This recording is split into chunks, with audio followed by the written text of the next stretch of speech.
Hello दोस्तों, स्काईफ्लाई immigration में आपका स्वागत है।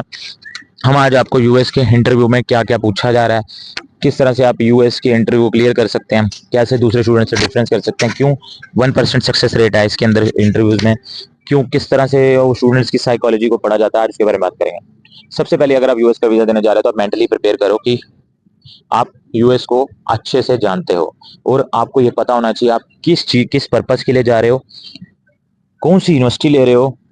और सबसे बड़ी बात है, मैंने बहुत बच्चों के इंटरव्यू लिए, बच्चों ने चीजें रट रखी हैं यूनिवर्सिटी के बारे में।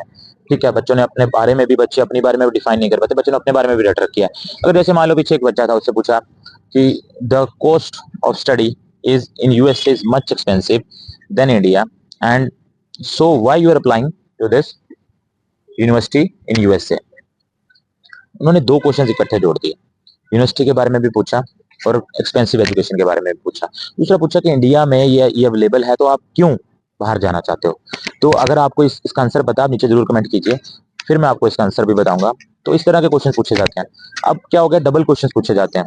दूसरा पूछे जाते हैं डिफाइन योरसेल्फ, अपने आप को किस तरह से डिफाइन कर सकते हो, उसमें आप अपनी स्किल को किस तरह से डिफाइन कर सकते हो, आप मेन आपका पर्पस क्या है। और दूसरा क्या पूछते हैं कि भाई अगर आपके फादर साहब स्पॉन्सर कर रहे हैं, उनका इतना अच्छा बिजनेस है, तो आप मेन पर्पस आपका कौन सी स्किल्स लेने का है, किस तरह से आप वहां जाके सीखोगे। आपने कभी ऑनलाइन चीजें देखी हैं, कभी इंटर्नशिप्स के बारे में चीजें देखी हैं, और आप किस तरह से सोचते हो कि अब यूएस में एजुकेशन यहाँ से अच्छी ले लोगे। आर्ट्स वाले बच्चों के लिए अलग है, आर्ट्स वाले बच्चों को लिमिटेड अपॉर्चुनिटी है, पर आर्ट्स वाले बच्चों के लिए ये है क्योंकि इंडिया में आर्ट्स के कोर्सेज बहुत लिमिटेड हैं, उस तरह के जिनको एक वेल डिफाइंड बड़ी बड़ी कंपनीज में अपॉर्चुनिटी मिलती है, उस तरह के कोर्सेज यूएस में अवेलेबल है। तो आर्ट्स वाले बच्चों का अलग क्राइटेरिया है। नॉन मेडिकल के लिए जैसे एक आईटी हब है, वहां पे मैकेनिकल बहुत सारी कंपनीज है, ईवी कंपनीज है, तो काफी एक बड़ी इकोनॉमी है। तो आपको इन चीजों के बारे में बेसिक डिटेल पता होना चाहिए। आप रटी रटाई बातें करेंगे तो आपको क्रॉस क्वेश्चन किया जाएगा और आप जवाब नहीं दे पाएंगे। आप अगर आपके पास आपके किसी एजेंट ने क्वेश्चन दिया है तो आप इसको, दूसरा क्या है, मैं आपको एक सबसे बड़ा टिप देना चाहता हूँ कि आजकल अप टू डेट आप जितना छोटा आंसर बोलेंगे और वेल डिफाइंड आंसर बोलेंगे, उसका फायदा, आप जितना लंबा बोलेंगे आपके क्रॉस क्वेश्चंस उतने बढ़ेंगे। रटा रटाया बोलेंगे आपको टोक देंगे। तो ये चीजें बहुत डिफाइन कर रही हैं। बच्चे बहुत रिफ्यूजल पीछे बच्चों ने हासिल किया है, हासिल क्या कर रहे हैं कि रिफ्यूजल मिले हैं। और दूसरा क्या है, यूएस धीरे धीरे स्ट्रिक्ट होता जा रहा है। यूएस में अगर आपको एक बार रिफ्यूजल आ गया तो आपको 1 साल तक डेट नहीं मिलती। अगर आपने डेट ले भी ली 1%, तो आपको रिफ्यूजल सामना पड़ेगा क्योंकि उनके पास डेटा होता है।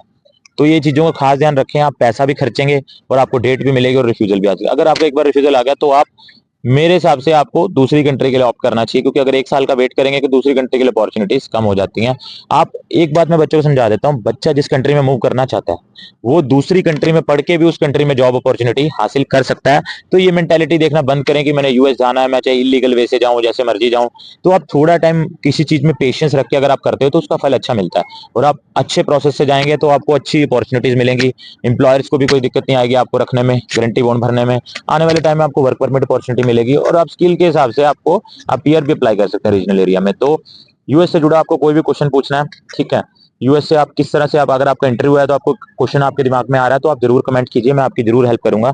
और किसी भी तरह का क्वेश्चन आपको किस तरह से जवाब देना है, मैं आपको जरूर हेल्प करूंगा, क्योंकि यूट्यूब पे आप जितना बड़ा मेरा परिवार करेंगे, आप जितने जुड़े लोगों को शेयर करेंगे, मैं आपको इतनी हेल्प करूंगा। आप मेरे चैनल को लाइक कीजिए, सब्सक्राइब कीजिए और ज्यादा से ज्यादा लोगों को शेयर करें। मैं आपकी जितनी हेल्प होगी मैं फ्री ऑफ कॉस्ट आपकी करूंगा। Thank you so much.